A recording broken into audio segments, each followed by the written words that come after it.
Brian Williams has recently gone out saying that a helicopter, a Chinook helicopter in which he was riding in March 2003 upon the U.S. invasion of Iraq, took incoming fire.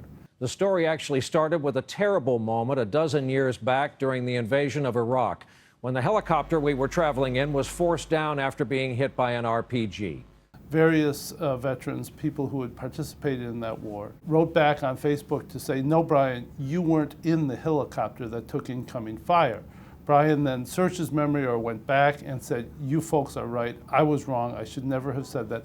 Turns out he had made the representation on previous occasions. Tell me, and if I knew this, I forgot it, and if I forgot it, I'm ashamed.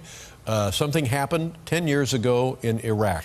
2 of our 4 helicopters were hit by ground fire, including the one I was in. No kidding. RPG and AK-47s. What happens the minute everybody realizes you've been hit?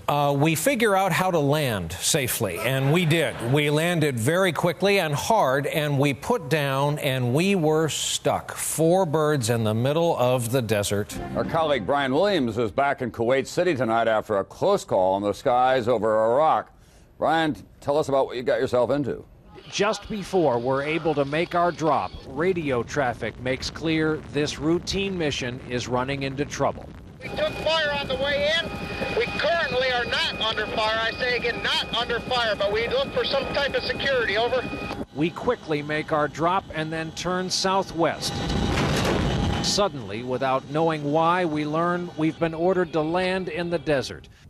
On the ground, we learned the Chinook ahead of us was almost blown out of the sky. That hole was made by a rocket-propelled grenade, or RPG. He issued an apology on NBC Nightly News. It was about a minute long.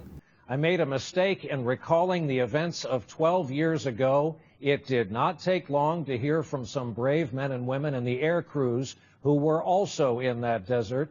I want to apologize. I said I was traveling in an aircraft that was hit by RPG fire. I was instead in a following aircraft. It was good, but it doesn't answer all the questions that people have. When you're an iconic American newscaster on NBC Nightly News, your credibility is your stock in trade. That's what you have. Now, when you're misremembering, or perhaps, we don't know, deceiving or lying about an event this pivotal, that credibility is going to take an enormous, enormous hit. Whether he can sort of clamber back from this and reconstitute his reputation is something that will remain to be seen.